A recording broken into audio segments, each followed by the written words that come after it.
All right, thank you very much, Mario. Okay, good evening and welcome to the September 10th, 2020 Alvord Unified School District School Board meeting. At this time, we're going to call the meeting to order, and it's 6:06. And I'd like to welcome everybody and thank you all for being here this evening. At this time, approximately at 8:30, the Board of Education will determine which of the remaining agenda items can be considered and acted upon prior to 9 p.m. and may continue all other items on which additional time is required until further notice.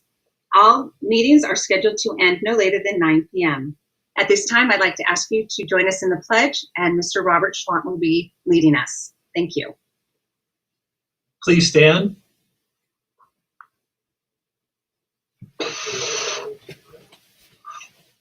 Ready to begin. I believe in the flag of the United States of America and to the republic for which it stands, one nation, under God, indivisible, with liberty and justice for all.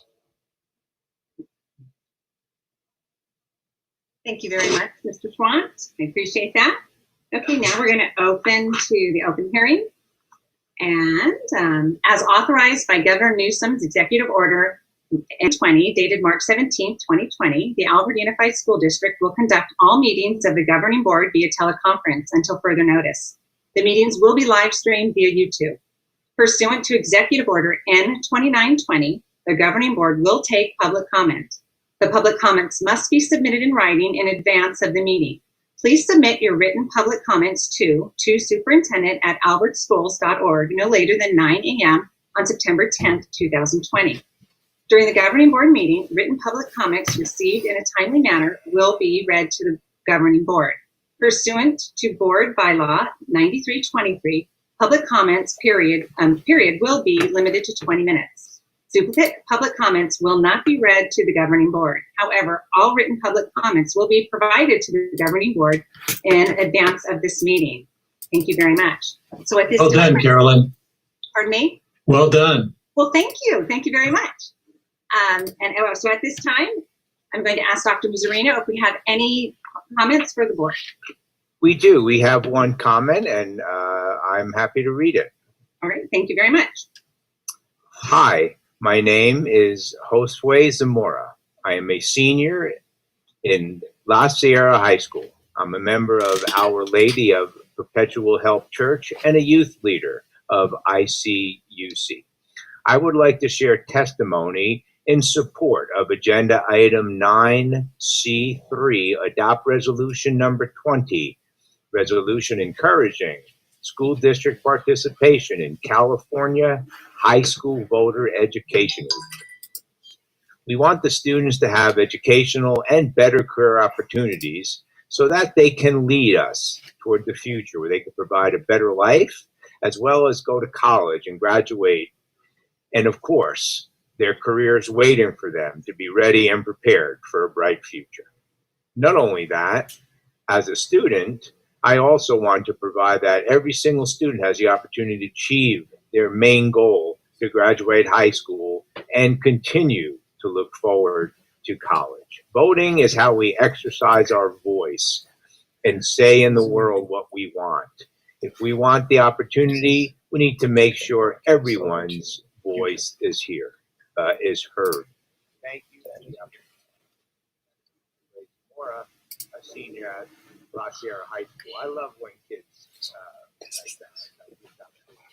Anyway, happy to share that. Very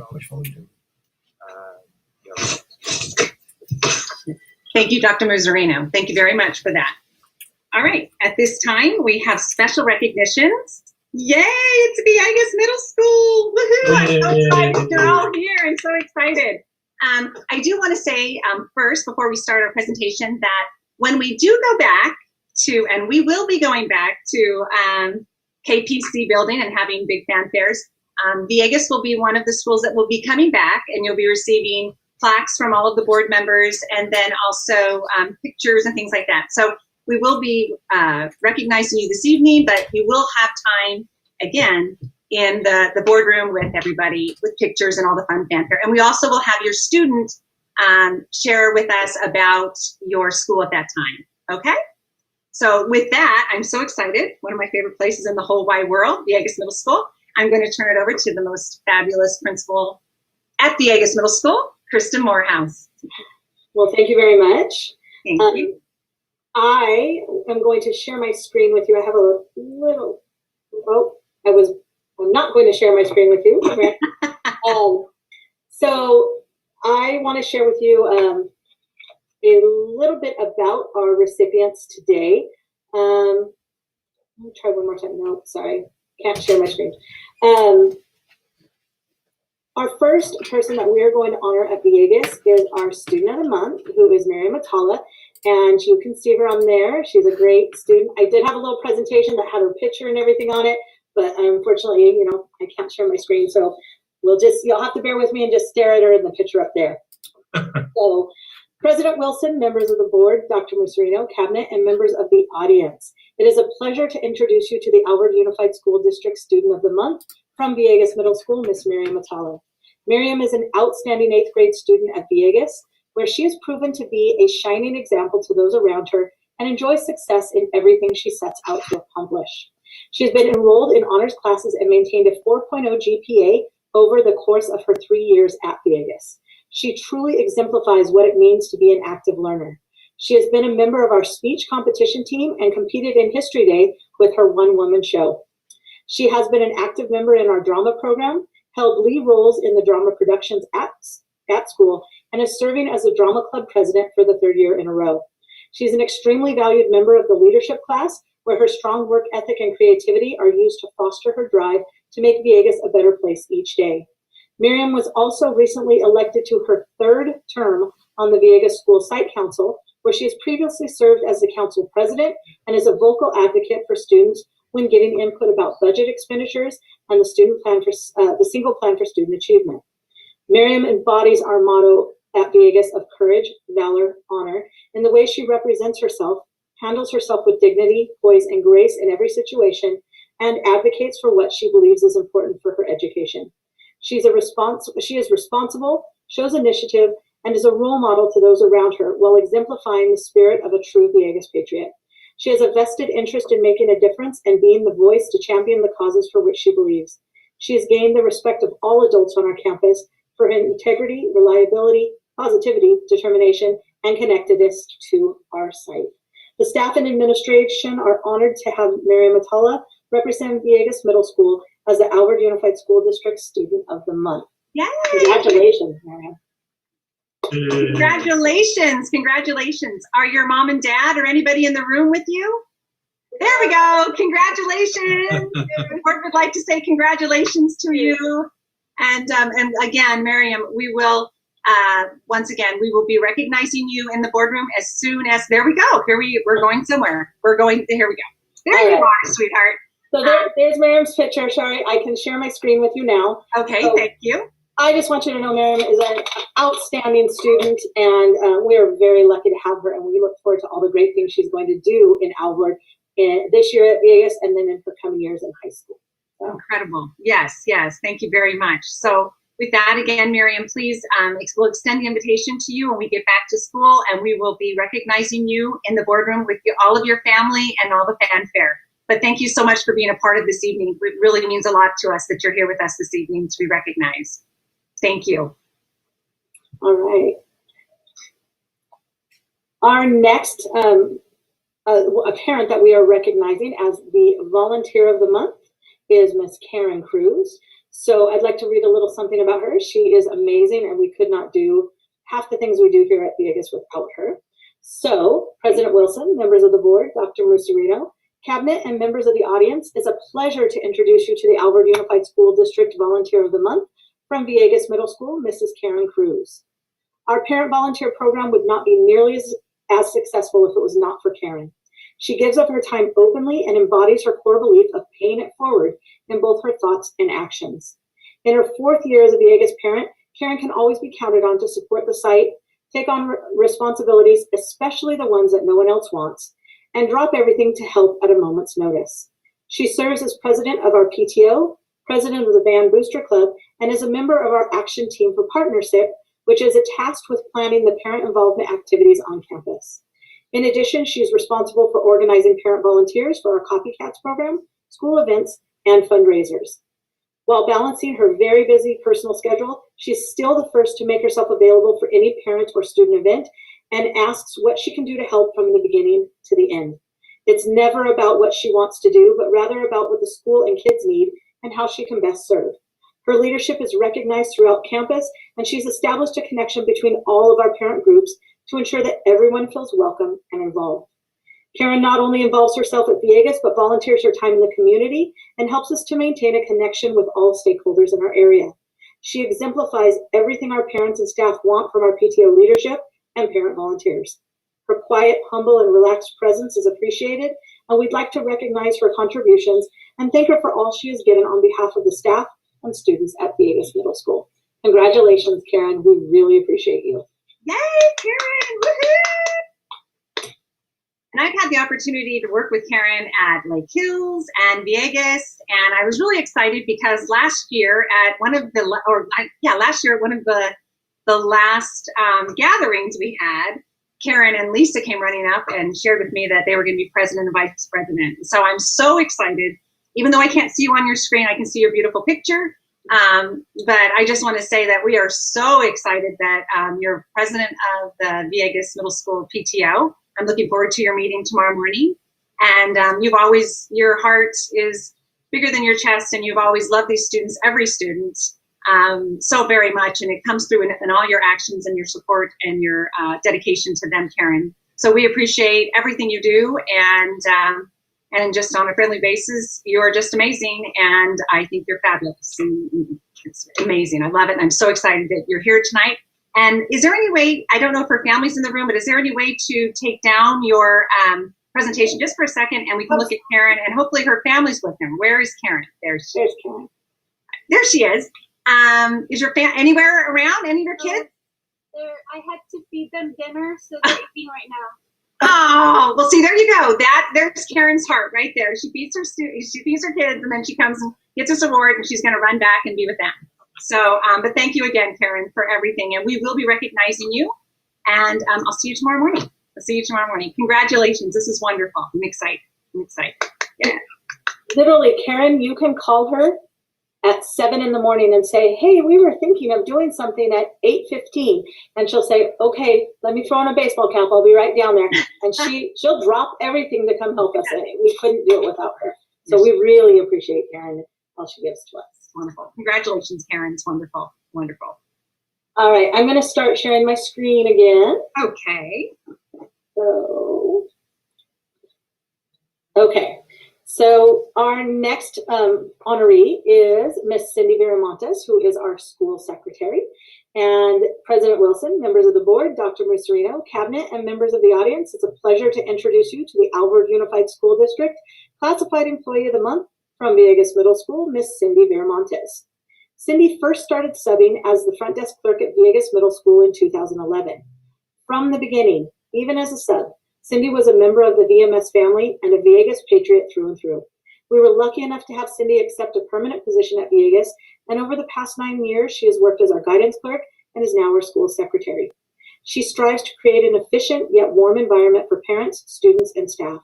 Cindy goes above and beyond, often taking calls on nights and weekends, simply to support the staff and their needs. Her dedication to excellence is exemplified by her work ethic and diligence. She will happily stop to help anyone in need or answer any question you have. She holds a wealth of information and is who we go to when we have a question about anything, whether it be budgets, staffing, or who to call for help and support. Cindy excels at all that she attempts. She's organized, smart, hardworking, and exceedingly efficient when completing her work. But beyond that, she's thoughtful, gentle, and the kindest person I know. She goes out of her way to support others and makes everyone's job easier by anticipating what you need before you even know you need it. She's the first to celebrate milestones and accomplishments of others, yet never seeks the spotlight for herself. You can always find her with a smile on her face and a kind word for those who enter the office, which is why I say that Cindy VIRAMONTES is truly the heart of Villegas. It is a privilege to have the opportunity to work with her every day, and I'm honored to recognize her as the Alvord Unified School District Classified Employee of the Month. Congratulations, Cindy. Yay, Cindy. Wonderful. Kristen, can you take down your Yes. it's just easier when I can see them. Absolutely. I feel like I can talk to. There she is. Yay! Well, congratulations, Cindy. Yes, absolutely. Thumbs up. If anybody else would like to open up and say hello, you have been, I say the heart. Yes, she has been the front of Villegas for a very long time with that big smile, and she's always so warm and welcoming to everybody.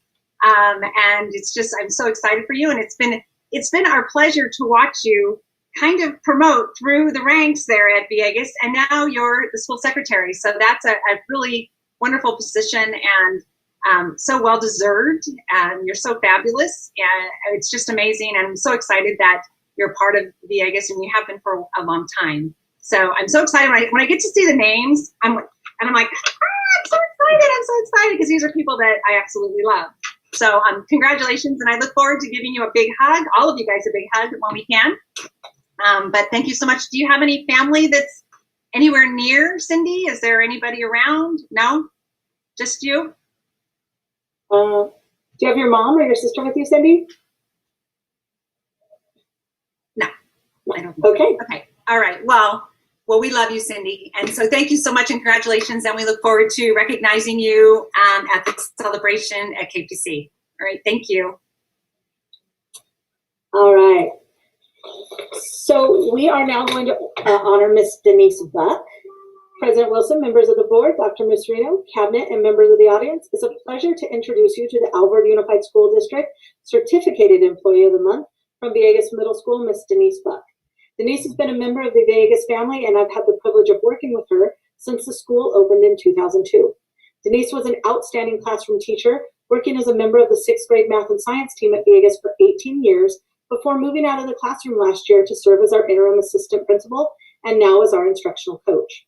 She works tirelessly in her position as a site instructional coach to support teachers and students in the classroom by presenting relevant and engaging PD, collecting and distributing essential data, ensuring that both students and staff have access to curricular supports, and supporting Villegas with an unending list of other duties.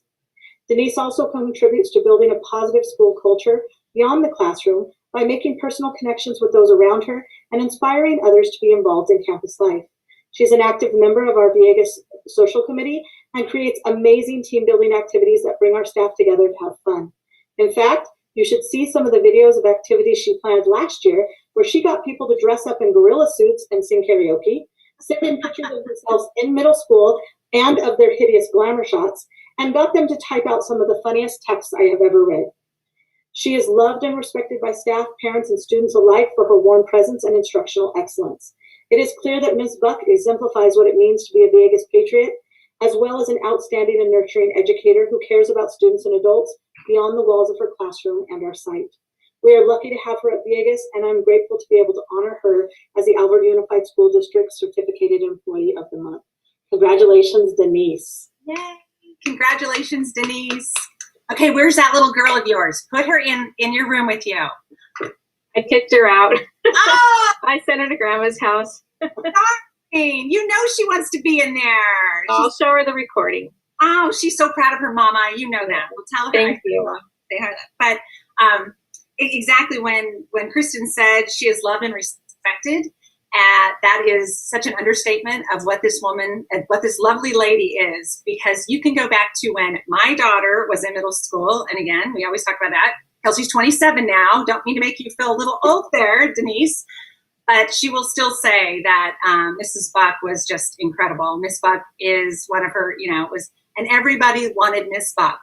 And you molded so many, I'm really being honest and truthful with you. You have molded so many lives, and you have set people on their way to incredible journeys from your classroom. And I just thank you for that. And I truly mean that, because even when the kids come back right now in my home, which they do, which I love, if they talk about a teacher at Villegas, you are definitely one of them. And it's just so warm and inviting to know that you are still, you're still in being this wonderful person with your teachers. You haven't lost your love and your dedication for your job and everything else. And then being removed from your classroom last year and doing the assistant principal job, which you were phenomenal at, and we appreciate you doing that for us, because that was something we needed, and we appreciate you doing that. But I just can't say enough about you. Personally, I'm just so excited, and I love seeing the names again of people I know. But thank you so much for all you do, and respected and loved says it all right there. You are truly that, and you are one in a million, and we are blessed to have you at Villegas Middle School and in the Alvord family. So thank you very much, Ms. Black. And I want to take a minute to thank the board for letting us present. I was a little nervous when I saw that we were September and we were closed down, that we may not get a chance to honor our student of the month, our volunteer of the month, our certificated employee, and our classified employee. And I feel like it was really a great honor to be able to be here and speak about them. So I want to thank you for allowing us to come. I know it was not the traditional way that we do everything, but we really appreciate it. And these 4 people are truly deserving of being honored, and I appreciate them so much. So thank you for letting me speak for a minute about them and show a picture of them on the screen. So the honor is all ours. The honor is all ours, Ms. Morehouse. Thank you very much. And we look forward to when we can do it the traditional way, and warm hugs and plaques and pictures and fun fanfare and family and flowers. And we will get there. We will get there. But until then, we did not want to miss the opportunity to celebrate Villegas Middle School. Absolutely not. And with that, I'm sure Dr. Mazzarino has a couple of words he'd like to share with Villegas Middle School. Absolutely. Thank you. Thank you, Madam President. Everyone hear me okay? Yeah, we can. Okay, well, thank you, Ms. Morehouse, first of all. Wonderful presentation. And I've had the opportunity to spend time at Villegas, as I have all of our schools. And from the moment you walk in to that office, you feel important. And if an adult could feel important walking into a school, just imagine what it's like for kids. It's just such a high standard there at school, and I've had the opportunity, again, to go to a lot of schools in my career in a lot of places, and you just get a special kind of feeling. And it's the sort of thing you can't necessarily describe, but you know it when you're there.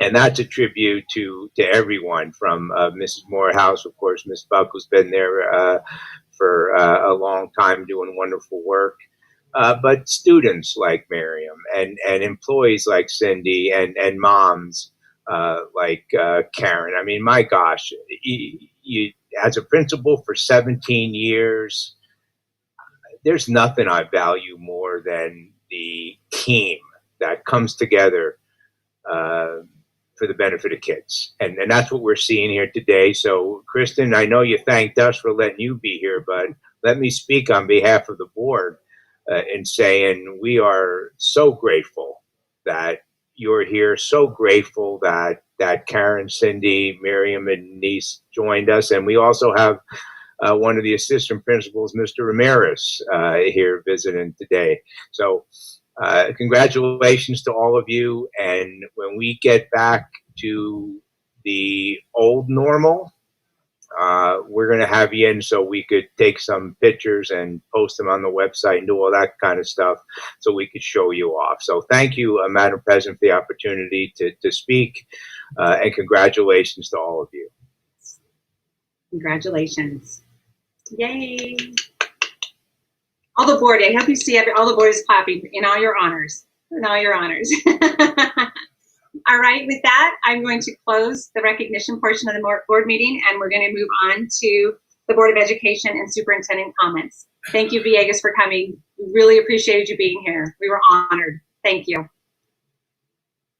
All right, with that, we will start with the Board of Education, and we'll start with Ms. Marino.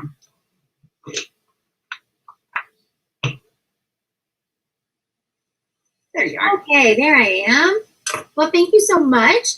First and foremost, congratulations to all of our amazing honorees at Villegas Middle School. When you hear a principal share such warm thoughts about so many wonderful people, you just know that school is amazing, right?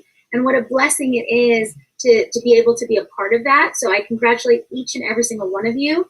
And I thank you for your dedication to Villegas, and to our district. And Miriam, I know that you are going to go on to great things. This is just the beginning, and I have a feeling we'll probably see you in our future board meetings as you continue to grow in student council and other areas of high school even, which will be coming shortly, sooner than later, goodness. But congratulations to all of you. I would also like to just take a quick moment to thank Northgate Markets. Yesterday, Dr. Musarino and Kevin and Annabelle were so kind to meet over at Northgate Market, where they presented La Sierra High School parent group, which is called Posse, with 10 Chromebooks for their new parent engagement center on campus. And that's going to be a real game changer for our families on campus there at La Sierra. So I am extremely grateful for the partnership we have with Northgate. They do so much for our community. And I know that it's just the beginning of so much more that they'll continue to partner with Alvord in. So I thank them tremendously. With that, I will say that I just continue to thank our families and our staff for continuing to every day be dedicated to our students and their learning. And we all understand that it is a new platform that we are using, whether that be the virtual academy or our hybrid. I just am overwhelmed with the dedication from our families, our students, and our staff when people had thought, oh, how are we going to do this? Hard work, dedication, and perseverance has muttered through, and that's how we're doing it. And I'm really proud of every single person, every single student, every single family, and our community partners who are joining in to make sure that our students and families have what they need. So good work to everyone. And again, congratulations to Villegas Middle School on having the honor for September. Thank you so much, Ms. Wilson. Thank you. Thank you, Ms. Marino. We'll go to Ms. Vega.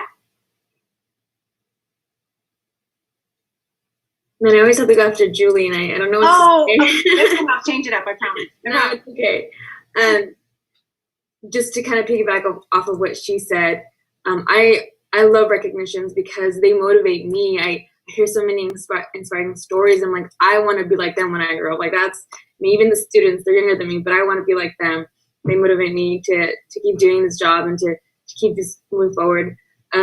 Also, what Julie said on the Northgate and just our community coming together, it's something so beautiful that during these hard times that we're here to help each other out, and we really want the best for our neighbors, for our families. We're just our members of the community. And speaking of our community coming together, I want to also just announce we're having a roundtable discussion with our federal, state, and local representatives. So a representative from Congressman Takano's office, Senator Roth, Assemblywoman Cervantes, and then Councilmember Henley's office. We're going to have a discussion on the type of resources that we have to offer and how we can help the residents and the constituents of our families in Alvord. It's wonderful. Wonderful. Thank you. Okay. With that, we'll go to Dr. Dorado. Thank you, Carolyn. Good evening, everyone. I just want to say I'm here and I'm getting chills just hearing such inspirational characters and individuals working at Villegas. So thank you for coming together. I know it's week five, and I know how hard everybody's working, and we're trying to find some normacy, and I'm glad we were able to recognize our middle school today. Saying that it's week 5, I'm telling you, it still feels like week 1. I'm at a high school and we're working very hard. Still having in those late nights. So teachers, classified, certificated, counselors. I just wanted to take a moment to do a shout out to all of you, our administration, our district office, our superintendent, our unions. You're all working very hard, and this is week 5, and I think we're doing really well, but I think we're still working very extremely hard. So I want to recognize you. All our cafeteria ladies, I know we're distributing lunches, and we hope to increase those numbers. So if you're out there in the community, please turn in those applications. Please know that we still want to feed you. So if we can still continue to push that out. I want to conclude by also recognizing our student speaker this evening that commented about voting. So important during this presidential election. Just this election happening in November is so important, from local to national level. So I appreciate that senior that spoke, or I'm not sure if it was a senior, but from La Sierra. So thank you, and I think that concludes my comments. Thank you. Thank you, Dr. Dorado. And then we'll go to Mr. Schwant. Thank you, Carolyn. You're welcome. Well, a couple of things here. First, I had the opportunity to attend a Business Education Committee meeting at the Riverside Chamber. And at that meeting, our councilman, Steve Hemingway and Jim Perry, were part of that meeting. And each of them took the time to highlight Alvord and a program that was helping in Alvord from La Sierra University about the accepting and passing out of backpacks. La Sierra University had about 5,000 backpacks that they're giving out to Alvord and to AUSD students. And if you notice in the paper this week, I think it was Monday, it might have been Sunday, there was a picture of the students from La Sierra University at Twin Hill. And they were packaging up all the backpacks for the students there. And it's got, things you need for school along with the backpack. So we had good publicity that our councilmen are taking the time to share about Alvord, and our students are getting a good benefit from our partners over at La Sierra University. So I want to make sure I highlighted that. The other thing that's coming up, and I mentioned this in passing, is the virtual college fair. Every year for the last 7-8 years, there's been a college fair at the Galleria where students can go there and find out from businesses, hundreds of businesses, I think 50 or 70 colleges that are there, that students can find out information from all in one point. Well, now they're going to be doing that virtually this year online. So it's a great opportunity for our seniors, especially, who are looking to go on to do either work or college next year. I have a telephone number. It's September 29th starts it, and it's going to be going for 3 days through October 1st. It's 683-7100. If anybody has any questions or want to refer that number to any students, post it, whatever you want to do, they can get information on it. And it seems like it's going to be pretty wide reaching, because it won't be just in Riverside. They're going to go through the Inland Empire now and having the access available to this. So that's something very good. The other part I want to touch on is the teachers. So through all of this, we have our administrative group, our management team, our CSE team, our teachers. Everybody is doing an amazing job, I believe. But from the teacher's perspective, I'm witnessing it firsthand. They're learning as they're teaching. So they're learning the technology, and it's not just a matter of learning it, it's what happens when something goes wrong. What do you do? Or how do you take the steps? So our teachers are learning a valuable tool in the technology while they're teaching students. And then what I found out is it's hard to keep students' attention all during the day when it's only virtual. How do you do that if they want to turn off for 10 minutes or 15 minutes and not be there? You really can't do anything. So it's a really hard job for the teachers to keep the attention of the students along with developing their own technology skills. So hats off and congratulations to them for what they've been doing. And the last item is to the Villegas awardees and honorees. Congratulations to all of you. One of our top schools in our district, and you guys do a great job. And we can see by the recognition of the students and also the faculty that you guys are well deserved in what's happening, what you guys are doing. So thank you very much.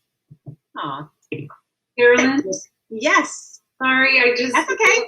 Robert actually triggered my memory as a counselor. I wanted All to, right. yes, because he mentioned the Tyler Galleria virtual.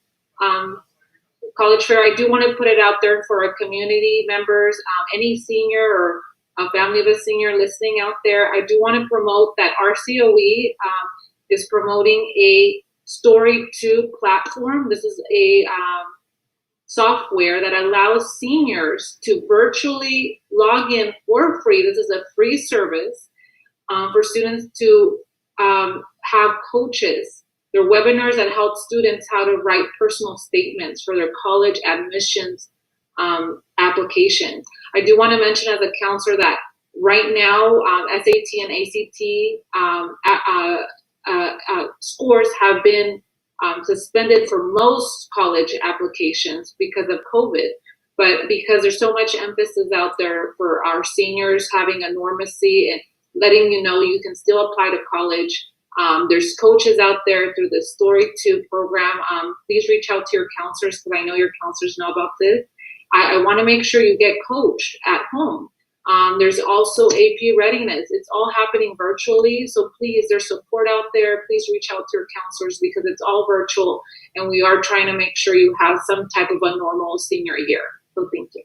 Wonderful, wonderful information. Thank you. Thank you, Mr. Schwann and Dr. Dorado.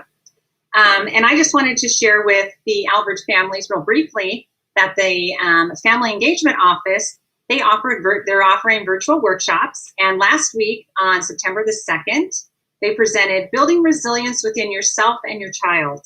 And I wanted to send a big thank you to Alejandro Cisneros from the Family Engagement, and then also the Mental Health Coordinator, Miss Tanya Gillick, sorry about that. For I mean, it was so much information, and the discussion was wonderful, and it really did give many of the parents a lot of tools. And they did like this evaluation at the end, and it was really, they got really high marks, and the parents were really involved. So I really want to thank them for helping, because it is getting resilience and keeping it up with this in this atmosphere that we're in. I just thought it was a brilliant workshop to come forward on the family engagement area, and I'm so glad they did it, and it was well worth it, and I was so excited to be a part of it.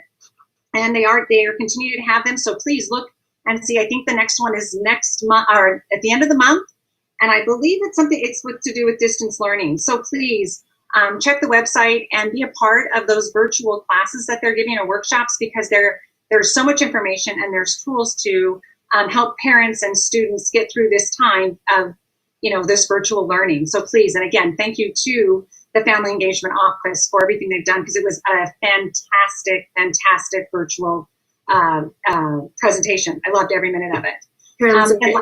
Pardon me. Go ahead. So I just wanted to add the other next one.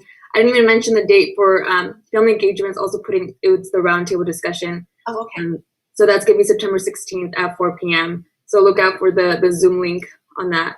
Okay. Oh, terrific. All right. No, you're fine. You don't need that. You're fine. Thank you very much. That's important. And then last night I had the opportunity to spend with parents at Promenade. I'd like to thank the Promenade, the PTO, Executive Board, and Principal Heather Goodwin for all their hard work and innovative ideas.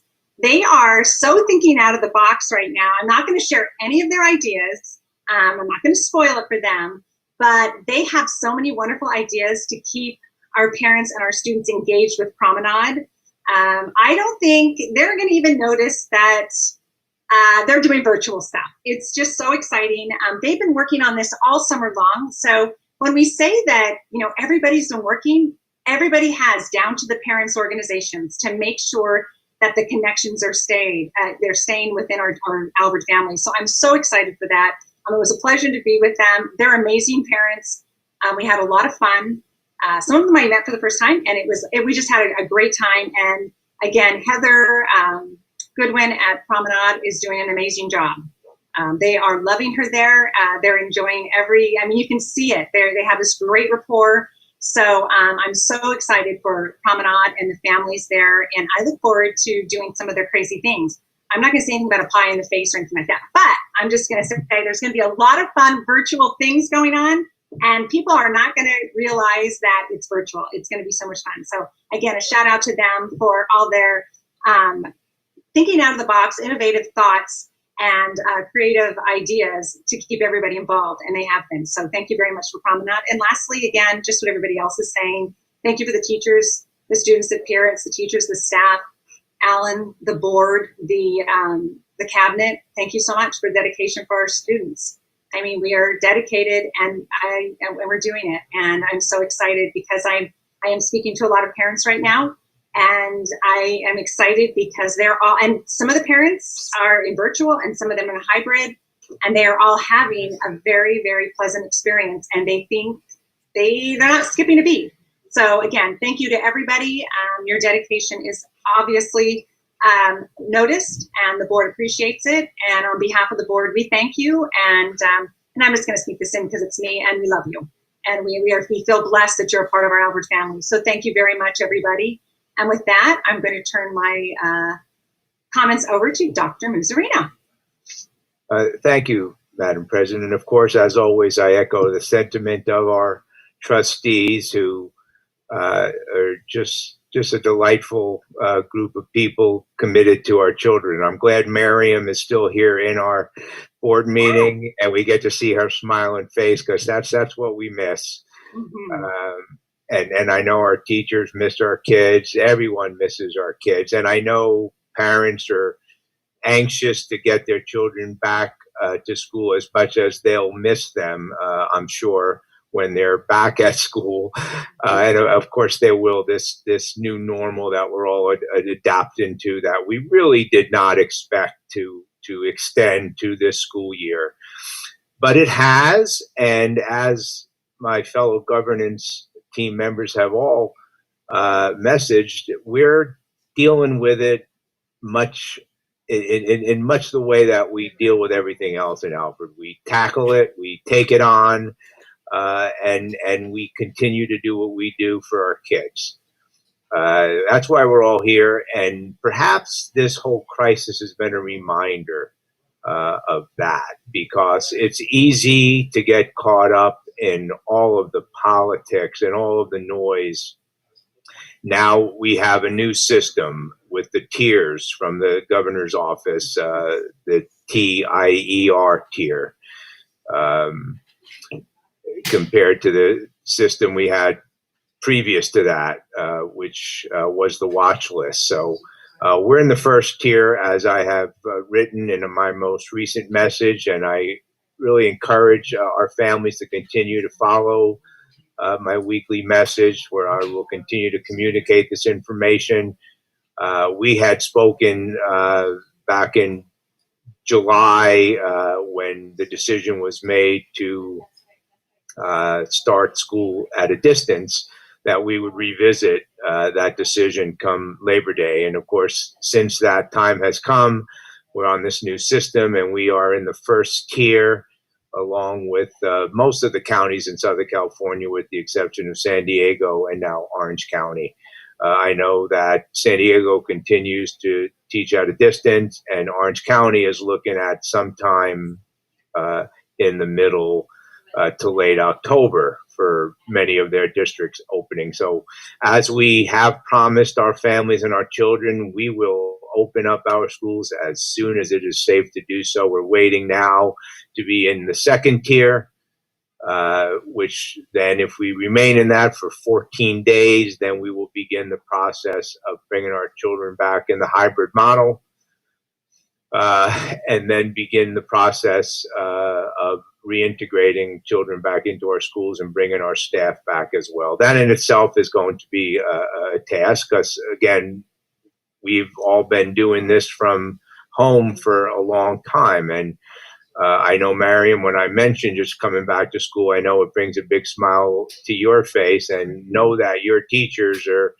asking every day, when are we going to be able to bring our children back? So when it's safe to do so, we will do so.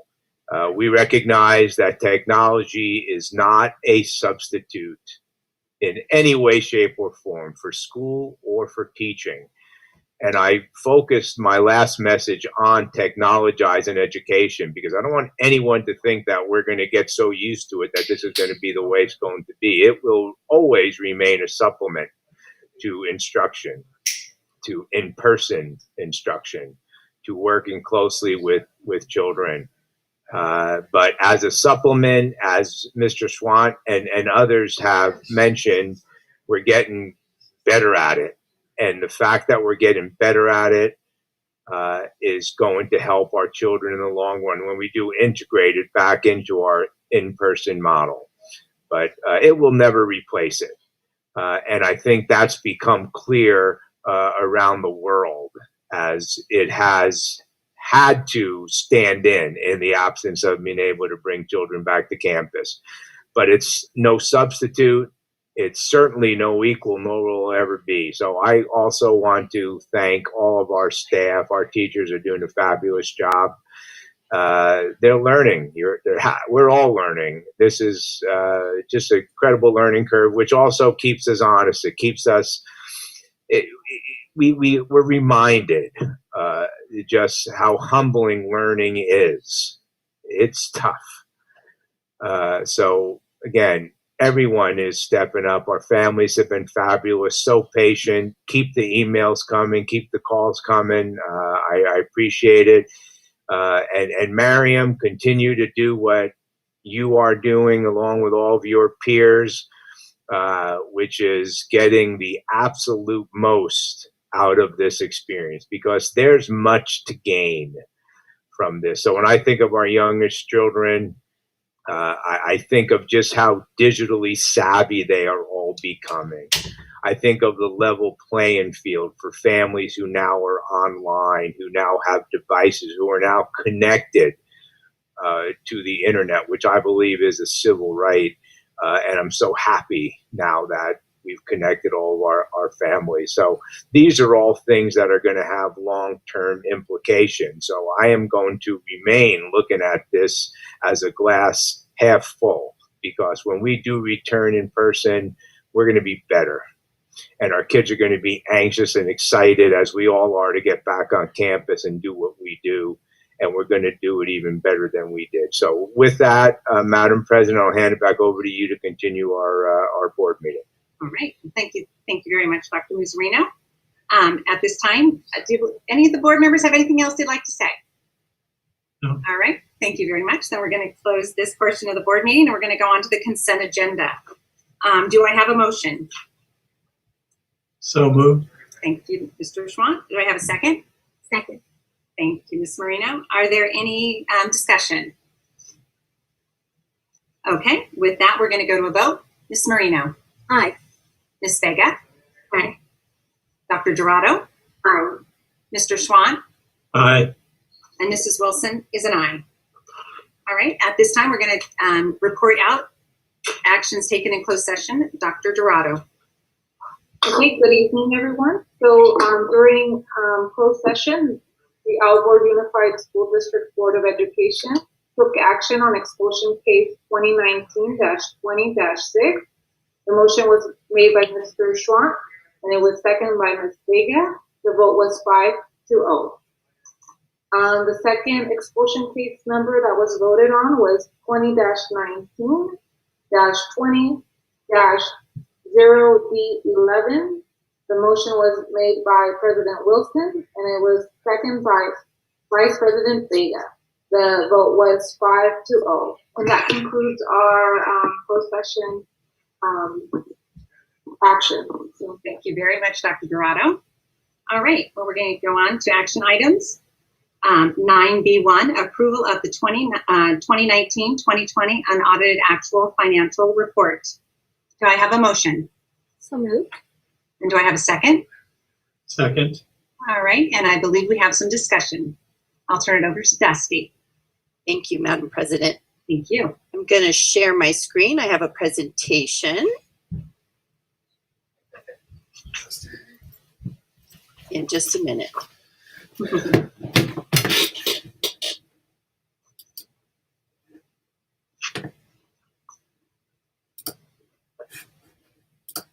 Madam President, if I may, Dusty is getting that. I just want to acknowledge our interpreter, Mary Hernandez. There's Mary up there on the screen. And this meeting, as all our meetings are being interpreted, so you would just choose the interpretation room, on the Zoom menu. So, Mary, thank you again for doing this wonderful and important work for us. Yes, thank you. All right. Good evening, President Wilson, Board of Education, Dr. Mussolino, fellow cabinet members, and members of the audience. I am so excited to tell the story of Alvord's 2019 financial report as told by your newest and latest CBO. I warned the board and my fellow cabinet members that I was going to try and come up with a different way of telling the story of numbers. So having done this type of work for over 35 years, numbers tell the story to me. They always have. And so I'm so excited to be able to share this story. So I am an avid reader. I always have a book at hand. And as I thought of the financials, it really tells the story. The numbers tell the story. So let me set up the plot of this book that we've been writing at Alvord here for our financials. So when I came on board in January, many chapters had already been written. You already had your adopted budget, your revised budget had been presented, approved by Riverside County Office of Education. First interim report was presented by Fernando Cubias, who stepped up to the plate as your interim CBO. And then I arrived midway through the book. January 31st, 2020, 6 weeks later, COVID hit. School closures, response to the COVID outbreak, we started working from home, face coverings, hand sanitizers on every corner in my car. We started feeding our students and families through a drive-through delivery system, and students started learning from home. So the story had lots of changes. I had a lot of contributing editors to the story, our students and families, our Alvord educators, our support staff, principals, management team. I had co-writers, my fiscal services team, which I could spend 10 minutes just talking about them. Child nutrition services, which fed our kids throughout the entire closure. Lots of producers, right? They're the bosses, cabinet, superintendent, board of education, Riverside County Office of Education. There were lots of changes to the story. There were chapter rewrites and plots, twists and turns with the school closure and the COVID responses. Lots of unexpected challenges. We had to feed our families from the central kitchen. We had virtual and drive-through graduations. We came back to work mid-July. We've been distance learning and remote teaching for months now. There's lots of genres to our story. There's historical facts, enrollment and ADA history, which I will present, staffing changes over time, all of that stuff that kind of sets the stage for where we've been. There's informational chapters, right? Nonfiction. Interim reports give you the actuals to date. What I'm going to present today are our unaudited actuals, our actuals to date that are waiting for audit. There's a futuristic flavor to the story with multi-year projections that try to tell the future story, and estimated actuals are a big part of tonight's story. As we write the final chapter and I present 2019-20 unaudited actuals, we're also preparing for the sequel, which is our 2020-21 adopted and revised budgets moving forward. So let me give you part of the historical story. So as you can see from this on the, I don't know if it's going to be your left hand or right hand, it's my left hand, seabeds, we have a decline that has happened over several years, and we continue to project that decline because it is our historical trend that is there, as well as our P2 ADA, which you can see has dropped until we get to 1920. So we have a very unique situation right now. Our 1920, our 2021, and our 21-22 are all based on the ADA that we ended with at the end of February. Then when we go to 22-23, we lose that prior year guarantee. And so historical trends come into the whole plot of the story. We've had plot twists response to COVID, right? We've had to find new ways to do those regular things. Graduations, distance learning. We distributed many thousands of Chromebooks.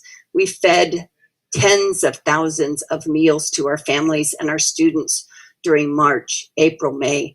And I have to say, if I had to give a title for this book, it would be Go Team, because brand new kid on the block, child nutrition services, managers were out with medical accommodations, and management really stepped up to the plate and helped us feed our kids. There's been lots of impacts to the budget and financials, both for 1920 as well as 2021. We did have savings from non-spending. We had school closures. Utilities went down. We didn't have sub costs. We did have some new expenditures. Personal protection equipment, technology, stipends, all of those things were new expenditures, both in 1920 and moving forward into 2021, that helped tell the story of education. We have new dollars, CARES Act dollars and other federal relief grants. There's over 19 million available to us to spend on new items by December 30th. We're doing a really good job at that. We have another 5.8 million that we have a spend date of September of 22. You've seen this slide before, but I wanted to just throw it into the unaudited actuals. This is where our coronavirus response grant dollars are coming from.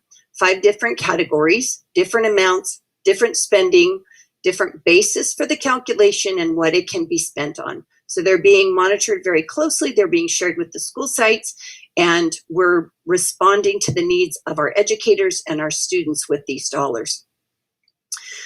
So it wouldn't be a good story unless I told you how did we get to the point of comparing estimated actuals to unaudited actuals. So let me tell you how they're born. March through May, we do a lot of estimates. We go through and we review all of the revenues and expenditures, and we create those new projections. Some are guesses, some are actuals, and some are straight out calculations. These new projections then create the estimated 1920 ending fund balance, which becomes the beginning fund balance for our adopted budget. Then in June, we bring those forward as part of our adopted budget. July and August, my staff go through the year-end closing process. So we're actually figuring out what's the real number at the end of August that we thought was going to be the real number the first part of May. We're a little bit smarter 3 months later. Then in September, we bring to you that unaudited actuals, which then tells the story of our education. Oops, sorry. Ooh, that was not good. I apologize. I was on such a roll. All right, what would be a book without a happy ending? So we have ending balances of all of our school district funds.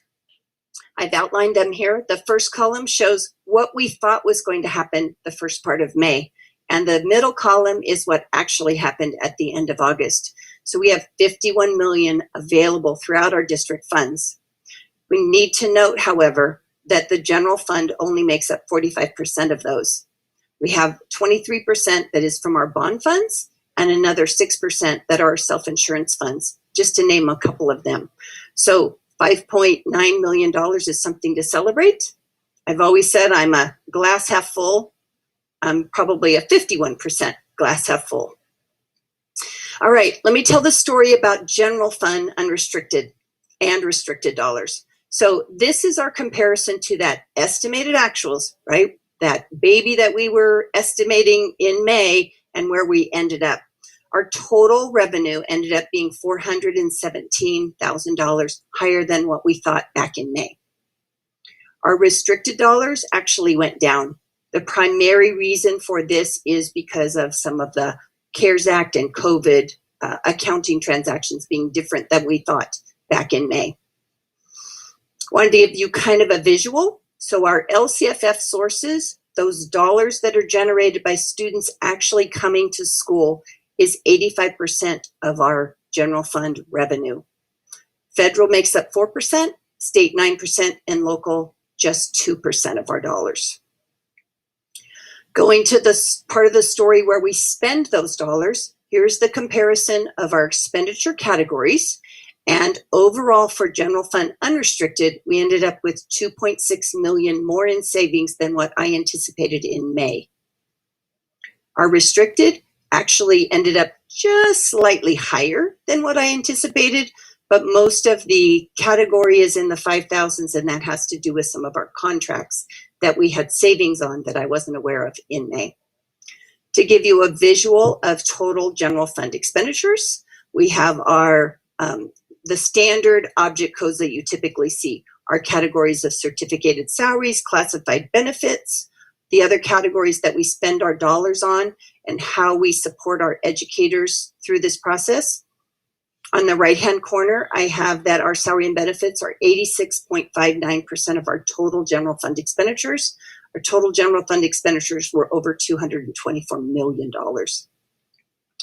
I wanted to tell a different story, however.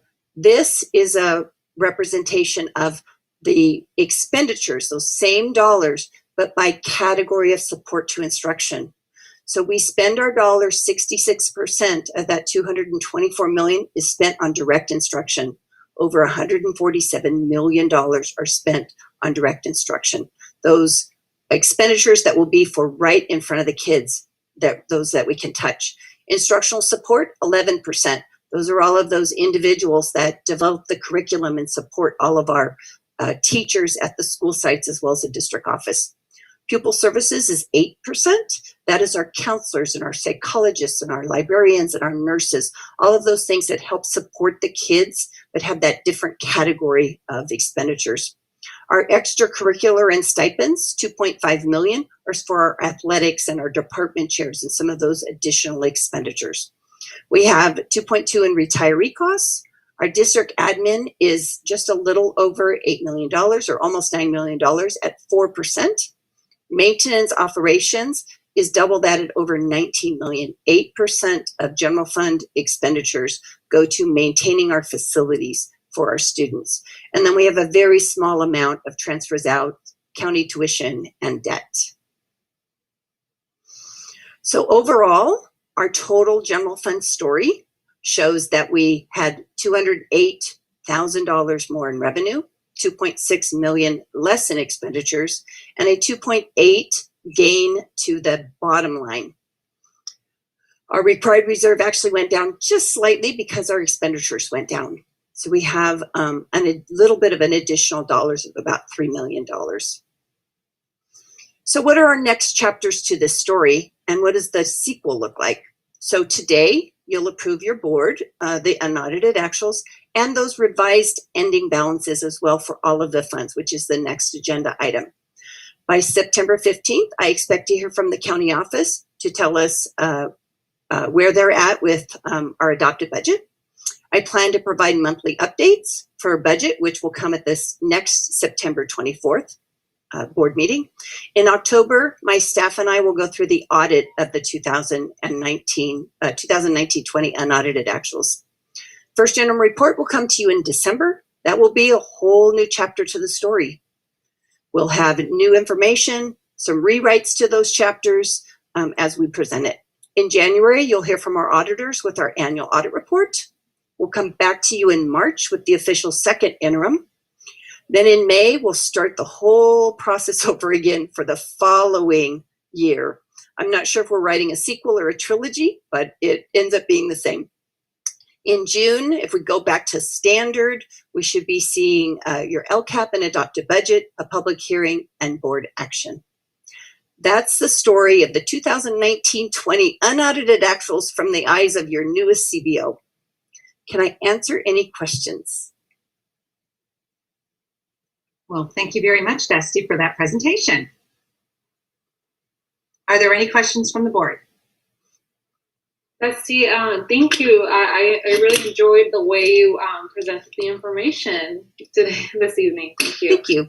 I wanted to go back a little bit to the, I think it was just because the slides were a little, when you were pointing out the savings, what categories did we attest the most savings to with the restricted or the unrestricted categories? So primarily the savings had to do with the fact that we had planned on using unrestricted dollars for our initial COVID response. We bought over $1 million in Chromebooks. We spent quite a bit of money on PPE, sanitizing machines, all of those kind of things. We were actually able to relieve the unrestricted fund and charge those to restricted. So that was one of the categories. The other category in that 5,000 category, the contracts and professional development, had to do with the assignment of reimbursing the child nutrition fund for the excess costs for meals. And I did not post that transaction because I'm waiting for the auditors to approve my accounting methodology so that I wouldn't have an audit adjustment. So those were the two biggest and largest spots where the numbers changed significantly. I see. Thank you. All right, are there any other questions? Dusty, on your presentation, page 17, you have it available? I do. I missed something. Okay. The number kind of threw me off. All right, let me go back. Oops. Okay, hold on.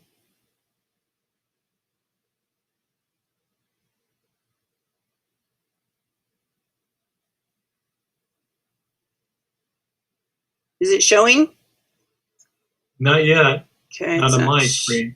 It's not showing on mine either. Well, the part that I remember on there, it gave what was needed for the 3% reserve, Yes. and it had 6 million something. Yes. Oh, here you go. There you go. And in the past, that's been over 7 million. Correct. What's changing that number? The total expenditures. So our total expenditures have typically been $235 million, but we had such a savings, and with the new influx of the CARES Act dollars, it's reduced our total expenditures. Okay. Oh, and I see a typo. This should be 224.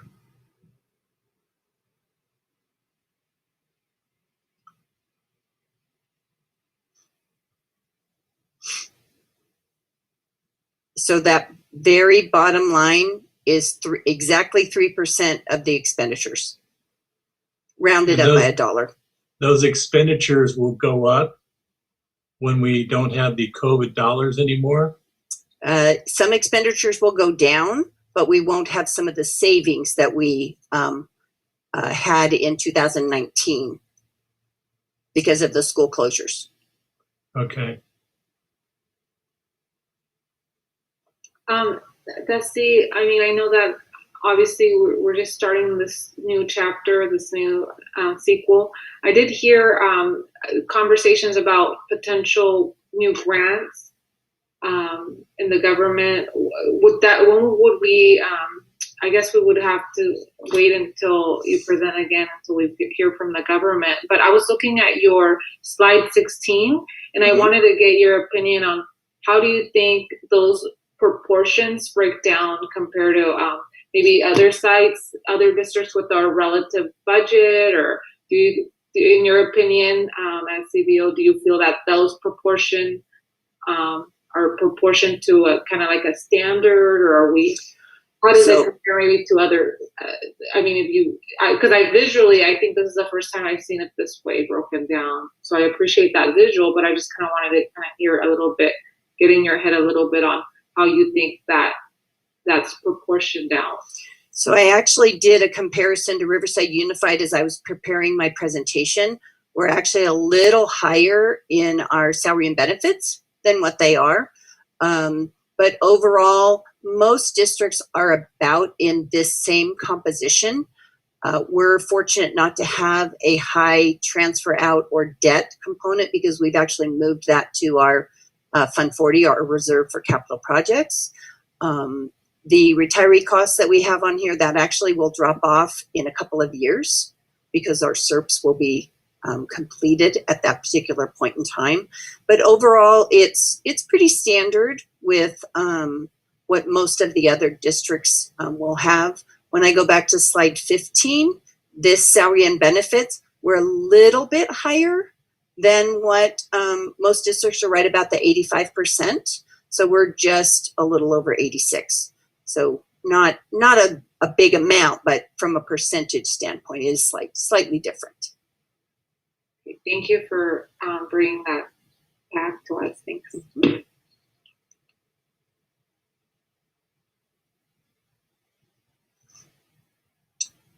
All right, are there any other questions for Dusty? No? Okay, Robert? Mr. Swan? Sorry. Yes. Any other questions? No, just take my notes. Okay. All right. Just want to make sure I didn't want to jump to the vote while your head was down. I didn't want to do that. Thank you. You're All welcome. right. Okay. So thank you very much, Dusty, for that. What we're going to do is we have a first and a second. We're going to take a vote. So Miss Marino. Just vote. Aye. Thank you. Miss Vega. Aye. Thank you. Dr. Dorado. Aye. Mr. Schwant. Aye. And Mrs. Wilson is an aye. Thank you very much, Board. We're going to go to 9B2, adopt resolution number 18, budget revisions to revise the estimated 2020-21 beginning fund balances to reconcile to 2019-20 unaudited actuals ending fund balance. Do I have a motion? So moved. I have a second? I'll second. Thank you. Is there any discussion? All right, with that, we're going to go to a vote. Ms. Marino? Aye. Ms. Vega? Aye. Dr. Dorado? Aye. Mr. Schwant? Aye. And Mrs. Wilson is an aye. Thank you very much, Board. We're going to go to 9B3, adopt resolution number 19, GAN appropriations limit. Do I have a motion? So moved. Do I have a second? Is there any discussion? Yeah, discussion. I don't remember if we voted on this in the past or not. Can you explain to me the importance of this? Yes. So it is an annual requirement that the district take their GAN limit to the board and approve it. It has to do with a proposition that Paul Gann brought to the state way back in 2008, I believe it is. And so it's one of the unaudited actuals documents, but it has to be a separate resolution that you take. The calculation ends up saying whether or not we're within our appropriations limit or not. Every state agency is part of the state government for their GAN appropriations. Well, that's what I'm saying. So every state agency has to present the exact same calculation, and the state accumulates it, and it has to do with us being able to maintain our federal grant dollars. Huh. Okay, thank you. Okay, are there any other questions? Okay, with the first and a second, we're going to go to a vote. Ms. Marino? Aye. Ms. Vega? Aye. Dr. Dorado? Aye. Mr. Schwant? Aye. And Mrs. Wilson is an aye.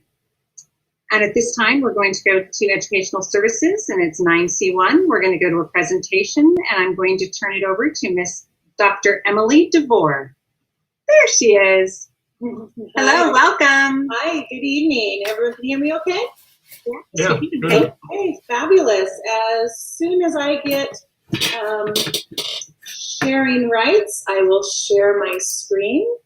Okay. Dusty has to give those to you. We've made Dusty the host, so she's got to click on your picture and select Make Host.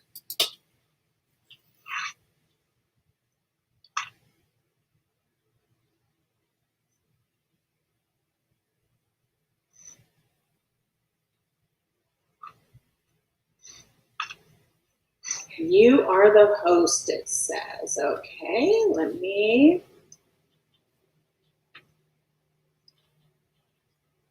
Okay. All right, I believe you should be able to see my screen now. Yep. Okay, fabulous. Good evening, President Wilson, members of the board, Superintendent Mussolino, members of the cabinet, and audience.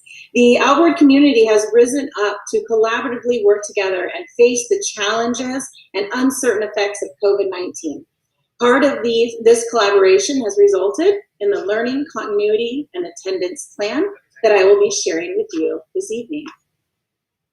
This plan was not an isolated event, but rather a joint journey with members of the AUSD staff, community, and students. I will speak more about the layers of stakeholder engagement and input as we continue. However, I would be amiss without publicly recognizing and thanking members of the cabinet, directors, coordinators, and support staff at Alvord Unified School District. I would also like to publicly thank Riverside County Office of Education, who continues to be a tremendous support in developing our plan and updating us on the latest state statutes. SB 98 established Ed Code 43509, which provides the requirements of the Learning Continuity and Attendance Plan. This plan is not the LCAP, as you are more familiar with. In fact, the LCAP for 2021 is not required. Rather, we have this learning plan that we're discussing. Similar to the LCAP, the learning plan requires stakeholder engagement, input, public hearing, and approval by the Board of Education. This process must be completed by September 30th. This slide shares the process of stakeholder engagement and approval. Consults and recommendations from the public have been ongoing since the initial closures on March 16th. This included, but was not limited to, digital surveys, the reopening task force, thought exchange, and email. Additionally, our social media accounts have been regularly monitored to address specific themes and supports needed with this plan. Since these methods of input, we have also had a DLAC and PAC meeting in August to seek input from our community. The input was gathered and the committee was provided a written response from Superintendent Musarino. Which brings us to today for the public hearing. The public hearing notice was posted 10 days prior to today and had access to review the plan in person at 9 KPC Parkway and was posted along with tonight's agenda. Lastly, the plan will return to the Board of Education for approval on September 24th. I will now summarize each section of the plan which you have before you. Myself or members of the cabinet would be happy to answer any questions that you have at the end of this presentation. The first section of the Learning Continuity and Attendance Plan addresses stakeholder engagement. The COVID-19 pandemic impacted the entire Alvord Unified School District community. In an attempt to address the impact, AUSD has been focused on meaningful stakeholder engagement in various formats. As I already shared, this has included surveys, the reopening task force, thought exchange, all calls, YouTube, daily and weekly communication from the superintendent and site principals, and more. All of these forms of communication and engagement was to ensure we honor the pulse of the community of their needs during this unique time. The next section of the plan addresses instructional offerings when classroom-based. Currently, as you know, we are in full distance. However, the plan addresses the systems in place upon returning to the brick and mortar schoolhouse. We will continue to offer rigorous standard-based instruction that includes appropriate intervention and enrichment opportunities for all students. To begin, this will include the hybrid cohort model of students receiving both synchronous and asynchronous learning opportunities throughout the school week. To ensure this model is achieved the safest way possible, actions for classroom-based instruction were centered around providing items related to a safe and sanitized instructional environment, which includes, but is not limited to, sanitation equipment, PPE, and desk shields. The 2021 Learning Continuity and Attendance Plan also includes information regarding our instructional offerings for distance learning. The plan focuses on providing rigorous standards-based instruction that includes appropriate intervention and enrichment opportunities for all students. While this delivery is unique, our teachers are providing the instruction with professionalism, grace, and caliber that we would expect from our Alvord staff. Distance learning includes a plan to support access and connectivity. This has been supported by AUSD since March, and while the supply is not always readily available, the demand has been constant. We have provided over 15,000 computers to our students to ensure that all have access to a Chromebook or laptop.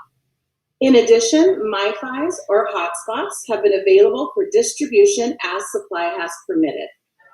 Finally, due to distance learning, our G Suite for Education has been an invaluable resource to support learning in the Google Classroom with the use of multiple Chrome extensions to access the learning in the most engaging ways possible.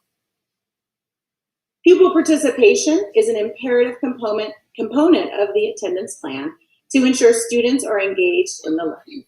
Student Services has developed and implemented a multi-tier support of attendance, which includes phone contact to home visits for students to better engage in daily live instruction. Through active participation in the courses, students are academically monitored to support progress. Students are regularly supported through formative assessments that identify specific skills and supports needed for each student. Instructional staff was provided 2 days of professional development on August 3rd through 4th. This virtual PD coined hashtag Alvord Still Strong provided learning supports for over 700 AUSD staff members.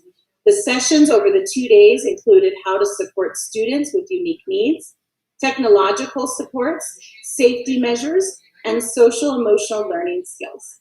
These resources and videos have been posted on the Alvord website for staff to reference based on their need for additional support. In addition, school sites engage in monthly professional development to continue the trainings for all staff. The reality of this pandemic has identified new staff and roles and responsibilities for almost all members of the Alvord community. This includes new safety measures, visual screenings, and monitoring of non-congregate areas. Currently, in distance learning, the most impact in the staff role and responsibility is of teaching in a virtual platform. Again, our staff continues to exemplify excellence in this area. Pupils with unique needs include how Alvord will differentiate supports and resources for all students to reach their unlimited potential. The special education and English language learner offices have been working diligently in identifying how to best support students in receiving all rigorous learning opportunities, designated language development, and unique supports as aligned to students' individual education plans. Our most vulnerable students who may be experiencing homelessness and or foster care have an increased concern of learning loss. Currently, Alvord USD, in collaboration with Riverside Unified School District and City and County of Riverside, are working to provide learning centers for students to access a safe and connected place to engage in classwork. Distance learning has included a number of actions aligned to fiscal resources from technology, hardware, and software, professional development, and additional teaching staff. The Learning Continuity and Attendance Plan also incorporates the support for learning loss and the effectiveness of the learning loss strategies. Most importantly, Alvord USD works to identify the learning loss through appropriate diagnostics on what students currently know and supports to align their specific learning needs. This has included the recent purchase of iReady and Moby Max for all students grades K through 12. These diagnostic assessments are administered virtually and provide diagnostic data to use in creating groups to differentiate small group support. The strategies are then provided to students. Teachers are able to use progress monitoring tools to identify the effectiveness of these strategies. This occurs daily by checking for understanding, virtual formative assessments, and teacher-developed assessments. From this data, individual interventions are provided for students by their teacher and/or support staff. Actions for pupil learning loss has included the software mentioned earlier, our continued work of elementary literacy teachers to focus on the foundational literacy skills, say that 10 times fast, at the elementary level, and nutrition to ensure students are nourished in order to access the learning with a full belly. Mental health and social emotional well-being is at the forefront of many of our minds. We recognize the trauma that this pandemic may have caused in all of our stakeholders within our community. With the guidance and supports of our Director of Equity and Access, Georgina Ramirez, Coordinator of Mental Health, Tanya Gillick, and Coordinator of Family Engagement, Alejandro Cisneros, we have identified social emotional supports through access with our site counselors, outside mental health agencies, and family workshops on areas of trauma-informed practices and resilience. In addition to the many priorities of this plan, pupil engagement and outreach also is a focus. Pupil engagement equals progress towards academic standards. The Student Services Office, led by Sandy Fielding, provides support to the site to ensure there is a constant contact with students who have not been engaging in the learning. The SART and SARB processes are still addressed for students with chronic absenteeism, but this comes after a number of interventions to support students that are still not engaging in the learning. Again, we want to ensure our students are well nourished in order to access the learning. The Alvord Child Nutrition Services Office and staff have been paramount since the closures in March. They continue to provide families multiple opportunities in receiving breakfast and lunch daily at all school sites. At the beginning of the school year, all students were provided a school ID that includes a barcode to ensure contactless pickup of meals at the school sites, which can be picked up by any member of the Alvord family at any of the Alvord school sites. While there are a number of components in this plan, there are additional actions that will continue to be considered in the plan to support the learning continuity and attendance of all Alvord students. This includes the work of our coordinators, counselors, and directors to continue supporting these actions. Much like the Local Control Accountability Plan, or LCAP, the Learning Continuity and Attendance Plan also addresses the actions to ensure increased and improved services for foster youth, English learners, and low-income students. The apportionments of $43 million plus will continue to address these services with the LCFF fiscal resources. I recognize that this plan includes a number of components, and I have not addressed all the specifics of the plan, but my hopes are that this provided a summary of support. The learning plan has been available for public review and is included on the board agenda this evening. I would encourage all stakeholders to review the plan and provide their input in the following ways. You can email me at emily.devore@alvordschools.org. Walk in to 9 KPC Parkway between the hours of 8 a.m. to 4 p.m. to review the document while maintaining the appropriate safety measures of social distancing and required face coverings, or you can mail your input through the United States Postal Service. I want to thank you all for listening to this presentation, and myself and the cabinet are open for questions that you may have. Thank you. Thank you, Dr. DeVore. That's wonderful, and boy, what a lot of work that has been. And it was very wonderful. I'm so glad we got it beforehand because we were able to really look at it and review it and ask our questions and things like that. But does anybody have any questions for Dr. DeVore or any of the other cabinet members? Dr. Muserino, anybody? Mr. Swan. Yeah, so the fiscal impact, where I see a lot of the dollars associated with technology, PD, teacher, software, are these all new dollars or are they incorporated somewhere else already? That's a terrific question, Mr. Schwann. Thank you. Different than the LCAP, the dollars are not connected line item to a particular funding source. It's any funding source that you use those dollars for are reflected in that action. So it could be the CARES money, it could be LCFF money, it could be the title money, it could be any dollars that we have allocated to us. And I'll refer to Dusty as well to ensure that that was accurately stated. Yes, I got a thumbs up. Thumbs up. Thumbs up. I love it. All right. Is there any other questions? Not so much a question. As I was reviewing the presentation in preparation for the meeting, I was absolutely impressed.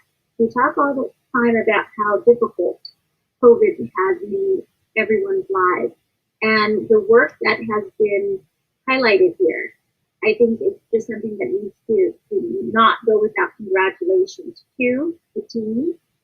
Our students are receiving services, and despite what we see on the news outlets or social media, Alvord is truly a trailblazer in this new form of educating our students. And so I just really want to thank you for putting together a presentation that not only the Board of Education can receive the information and be knowledgeable of all that is happening since COVID has impacted us, but for our community as well.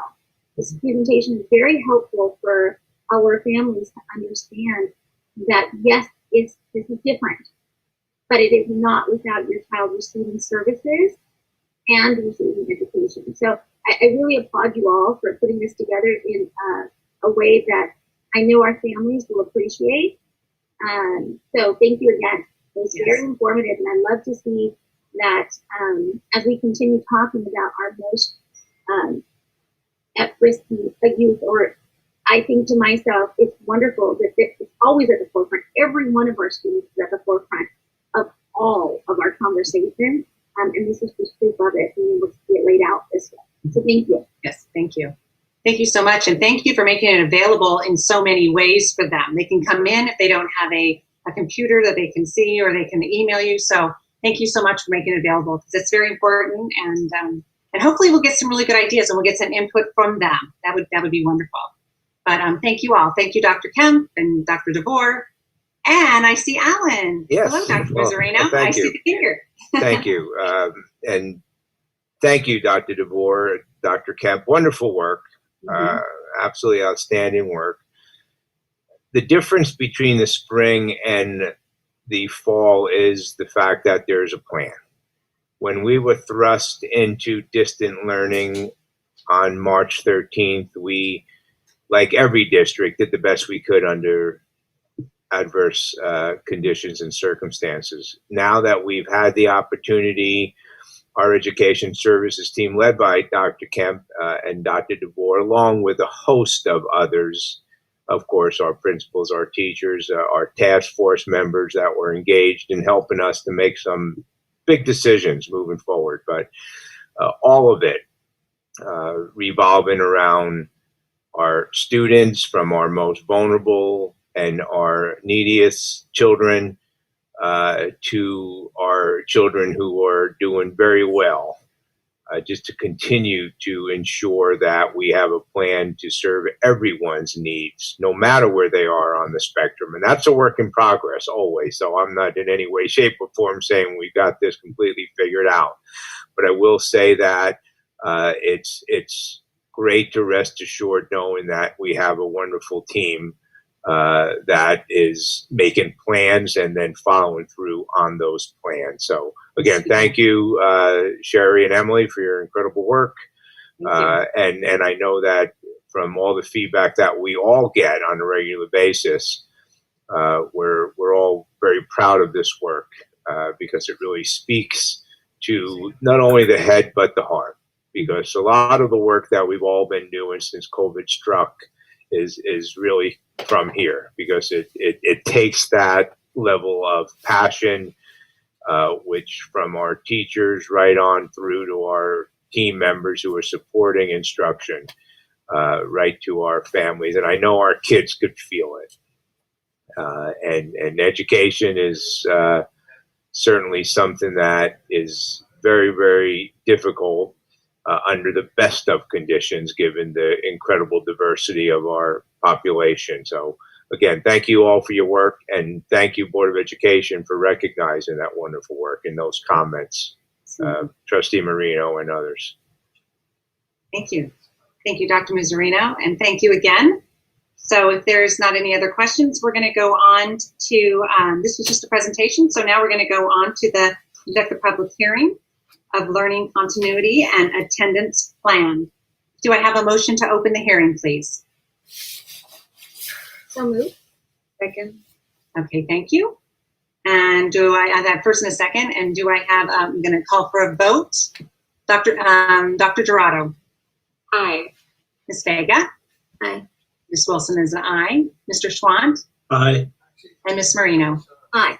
Okay, with that, we have opened the public hearing session. At this time, do we have any public hearing comments? Dr. Muzzarino? We do not, Madam President. Would I ask, is there anybody else I should be asking, or would they have come through you? They would have come through the website to me directly. Okay, perfect. Then at this time, because there are no public comments, we are going to close the public comment, and I'm going to need a motion to close. So moved. Do I have a second? Second. Thank you. And Dr. Dorado? Aye. Ms. Vega? Aye. Mr. Schwant? Aye. Ms. Marino? Aye. And Ms. Wilson is an aye. Thank you very much. And with that, we're going to go on to adopt Resolution 20, resolution encouraging school district participation in California High School Voters Education Week. Do I have a motion? So moved. Oh, there's a first and a second. Is there any discussion? Yes. I just wanted to make a few comments. So I was approached by ICUC, which is, I know one of the high school students that did the public comment is part of, and they're really reaching out to board members and to principals about Voter Education Week and making sure that, you know, our schools are able to educate our kids and hopefully pre-register them to vote. One of our things is that we want to prepare our high school students or our students in general for the future and for after high school. And I think this is one of those ways is we need to let them know that, you know, their voice matters. And one way that they get to be part of our democracy is simply by voting, you know. Who are the representatives that represent you and your values and what you want? It doesn't matter your political party. It really is, is this person going to do right by my community, by my family?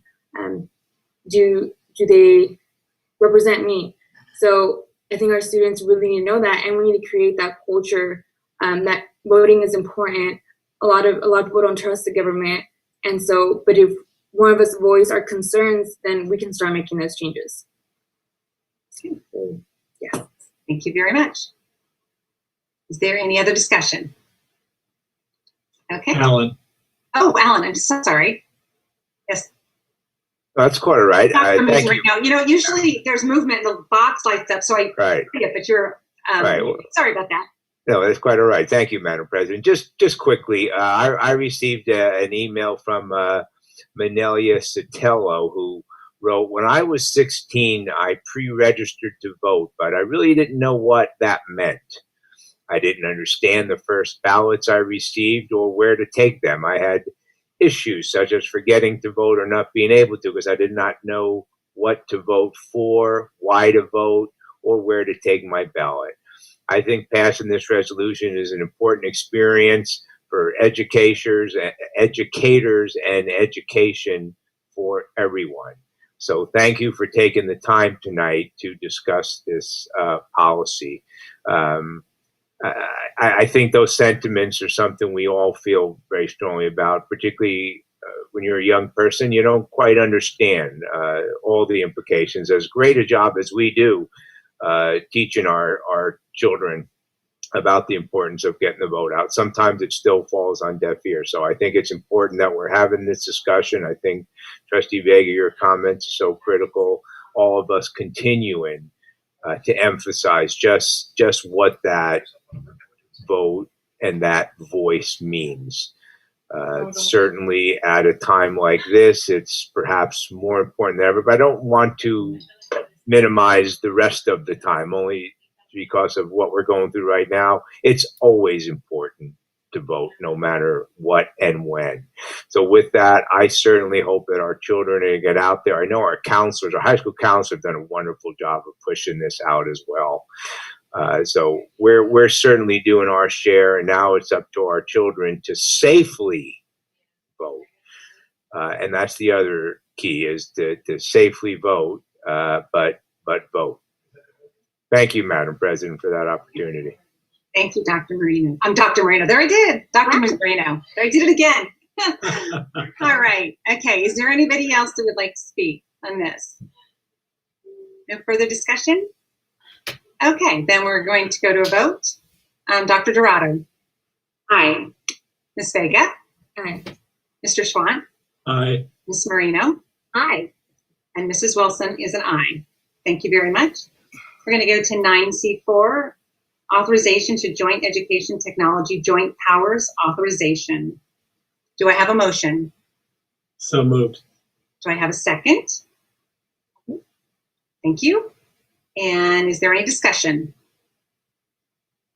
With that, we'll move to a vote. Dr. Dorado. Aye. Ms. Vega. Aye. Mr. Schwandt. Aye. Ms. Marino. Aye. And Ms. Wilson is an aye. Okay. 9C5, adopt resolution 21, the associate membership agreement joint, the education technology and joint powers authorization. Do I have a motion? So moved. Do I have a second? Second. Thank you. Is there any discussion? Okay, with no discussion, we're going to move to a vote. Dr. Dorado. Aye. Ms. Vega. Aye. Mr. Schwandt. Aye. And Ms. Marino. Aye.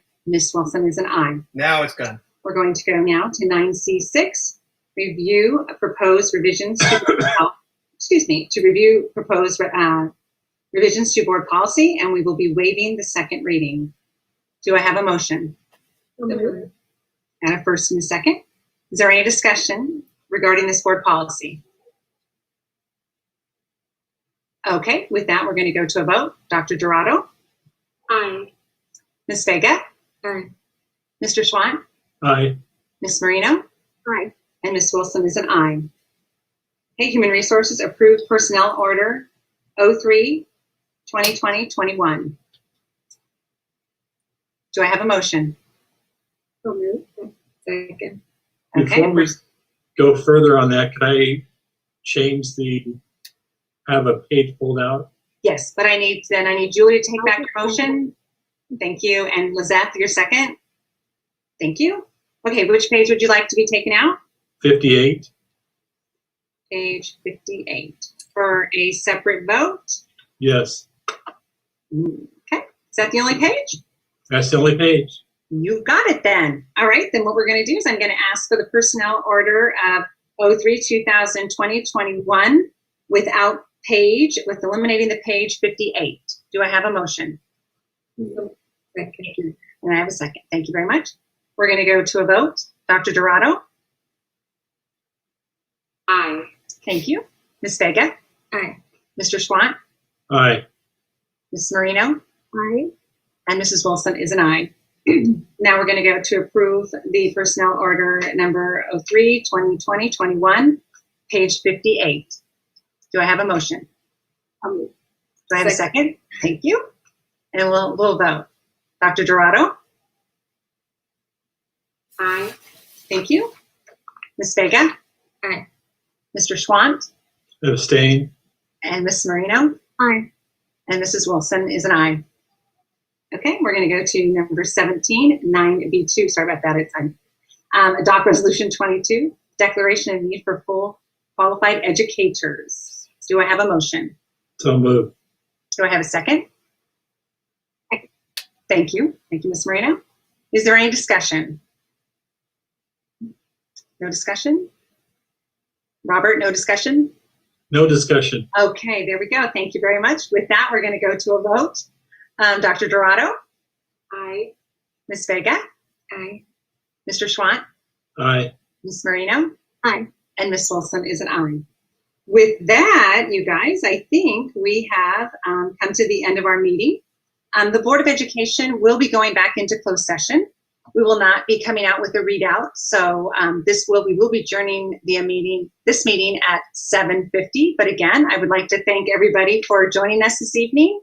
And there's been a lot of information given. Great stuff, once again, showing our Alvord pride and that Alvord is still strong. I like that hashtag. And so lots of information. So we thank you all for joining us. And our next board meeting is September 24th at 6 o'clock. So everybody else, have a wonderful evening. Again, thank you for coming in. And the Board of Education, we're going to stay put, and we're going to continue into closed session. So thank you very much. Have a nice evening, everybody. Be well and take care. Good night.